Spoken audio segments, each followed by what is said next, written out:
Municipal elections ఎక్కడన్నా జరిగినాయా? జరగలేదా?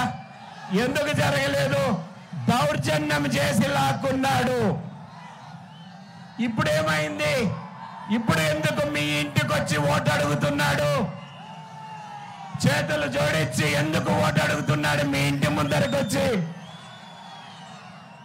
దౌర్జన్యం చేయలేక వెబ్ కెమెరాలు పెట్టడం జరిగింది. వెబ్ కెమెరాలు అంటే తెలుసా మీకు?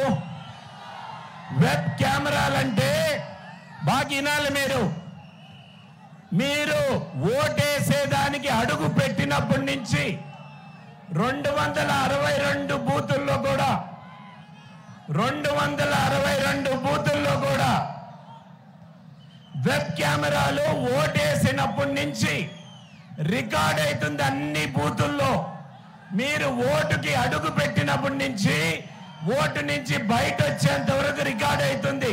అక్కడ ఎక్కడైనా గొడవ జరిగితే సిఆర్పిఎఫ్ పోలీస్ నేరుగా ఆ బూత్లోకి వస్తారు, వారిని అరెస్ట్ చేస్తారు. మీకు ధైర్యంగా స్వేచ్ఛగా ఎవరికి ఓటేస్తారో మీరు వేసుకునే హక్కు ఈరోజు మీకు వెబ్ కెమెరాల వల్ల వచ్చింది. మీరు అనుకోవచ్చు కరెంట్ ఆఫ్ చేస్తారు, ఇంటర్నెట్ కట్ అవుతారని. అవి కూడా లేదు. దాంతో పాటు ఇంకో వీడియో కెమెరా ఉంటుంది. ఇవన్నీ కూడా రికార్డ్ చేస్తుంది. రేపు కాదు, దొంగ ఓటు పడిందంటే మనం ఎక్కడి నుంచైనా లింక్ తీసుకొని ఆ దొంగ ఓటును ట్రేస్ చేసి కేసు పెట్టచ్చు. సో మీరు దొంగ ఓటుకు మీరు భయపడనక్కర్లేదు. మీ స్వేచ్ఛగా ఓటేసుకోండి. మామూలుగా ఒక్క అంశం చెప్పి ముగిస్తాను. కొన్ని సంవత్సరాల ముందర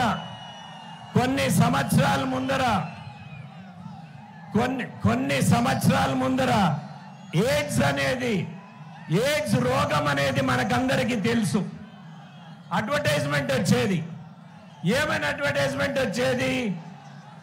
క్షణము సంతోషం కోసం జీవితాన్ని పాడి చేసుకోవద్దు అని.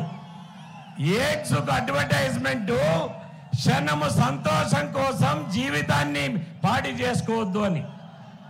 ఇప్పుడు ఈయన ఇచ్చే డబ్బు కోసం మీరు తీసుకొని క్షణము సంతోషం కోసం మీ జీవితాలను పాడి చేసుకోవద్దు. ఈ పెద్దిరెడ్డి రామచంద్రారెడ్డి ఎయిడ్స్ వ్యాధి కంటే డేంజరస్ వాడు.